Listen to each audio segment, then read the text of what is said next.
Banyak orang hari ini yang berusaha untuk taat, tapi mereka tidak jadi karena faktor lingkungan yang tidak mendukung. Sebelum menyimpulkan, jangan lupa ngopi dulu yuk. Teman-teman, sadar gak sih dari kebisingan yang ada soal konflik Iran, Israel, sama Amerika? Yang sebenarnya para aktivis, ulama, bahkan generasi muda sudah menanggapi bahwa masalah di sana bukan soal konflik siapa yang Sunni dan siapa yang Syiah. Teman-teman bisa mencari tahu sendiri penjelasannya di mana ya.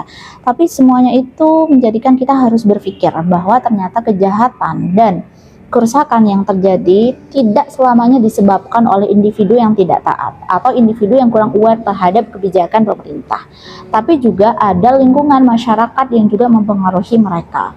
Banyak orang hari ini yang berusaha untuk taat, tapi mereka tidak jadi karena faktor lingkungan yang tidak mendukung.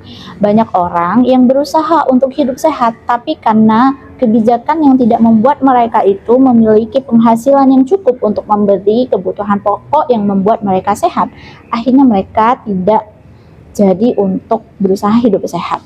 Begitupun juga dengan upaya perubahan. Di tengah-tengah masyarakat, kita kadang memperbaiki faktor itu hanya dari satu ruang aja, padahal sebenarnya masyarakat di dalam sebuah kitab yang pernah aku baca, kitab ini jujur recommended banget untuk dibaca para aktivis ya, yaitu kitab Nizamul Islam karangan Al-Qadiyah Syekh Taqiyuddin An-Nabhani menjelaskan di dalam kitab itu bahwa masyarakat itu terbentuk bukan hanya dari sekumpulan individu, tapi terkumpul dari pemikiran, perasaan, dan aturan yang sama. Jadi kalau masyarakat hanya dipatokkan pada masalah individu, padahal mereka pemikiran, aturan, dan juga perasaannya tidak diikat oleh ikatan yang sama, maka mereka akan mudah terpecah dengan kepentingan mereka masing-masing.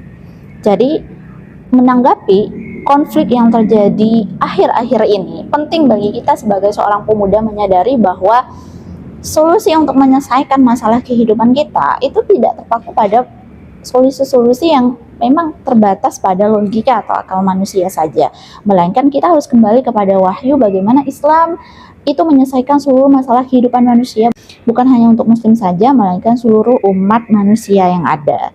Jadi kajilah Islam dari akar sampai daun dan buahnya.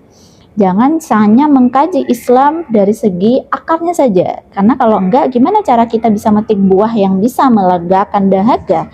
Nah, kalau kita hanya mengkaji Islam dari segi daun dan batangnya aja, gimana caranya kita bisa mendapatkan buah yang menyehatkan dan membuat pikiran kita semakin tercerahkan?